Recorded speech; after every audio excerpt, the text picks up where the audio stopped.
আসসালামু আলাইকুম ভিউয়ার্স। আজকে আম্মু রান্না করবে দেশি আলু দিয়ে শুটকি মাছ। তো দেশি আলু দিয়ে শুটকি মাছ দেখেন কত সুন্দর হয়েছে, ঝোলগুলো দেখতে তাই না? অনেক লোভনীয় লাগে আমার আম্মুর রান্নাগুলো। আমার থেকে তো দারুণ লাগে আম্মুর রান্না। তো চলেন আপনাদেরকেও শিখিয়ে দিই এই লোভনীয় রান্নাটা। প্রথমে ডেক্সিতে তেল নিয়ে নেবেন।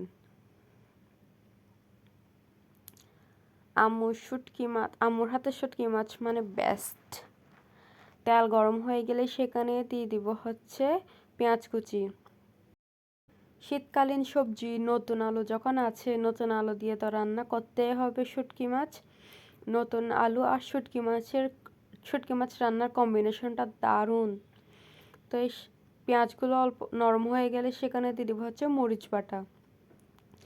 পাতলা করে ঝোল দিয়ে আলু দিয়ে আর শুটকি মাছ রান্না করলে সেই হয় সেই, সেটা হচ্ছে বেস্ট কম্বিনেশন। তারপর দিয়ে দিব হচ্ছে অল্প করে মাছের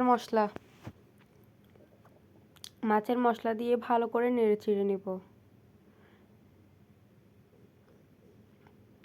শুটকি মাছ যেহেতু শুকনা করা হয়, তাই হচ্ছে শুটকি মাছ ধোয়ার সময় একটু গরম পানি দিয়ে ধুয়ে নেবেন। গরম পানিতে 10 মিনিট ভিজিয়ে রেখে তারপর ধুয়ে নেবেন।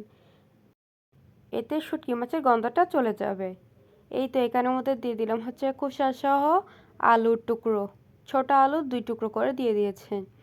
আম্মু বলে খোসা সহ আলু দিলে নাকি বেশি মজা হয়, আমারও অনেক ভাল লাগে। তারপর দিয়ে দিলাম হচ্ছে শুটকি মাছ। আপনারা চাইলে খাওয়ার সময়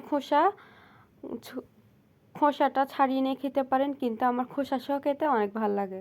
তারপর ভালো করে নাড়িয়ে চাড়িয়ে ঢাকনা দিয়ে দিব যাতে ওগুলো কষে যায়। কয়েকটা পেঁয়াজ কুচি ছিল, ওগুলো সহ দিয়ে দিয়েছি।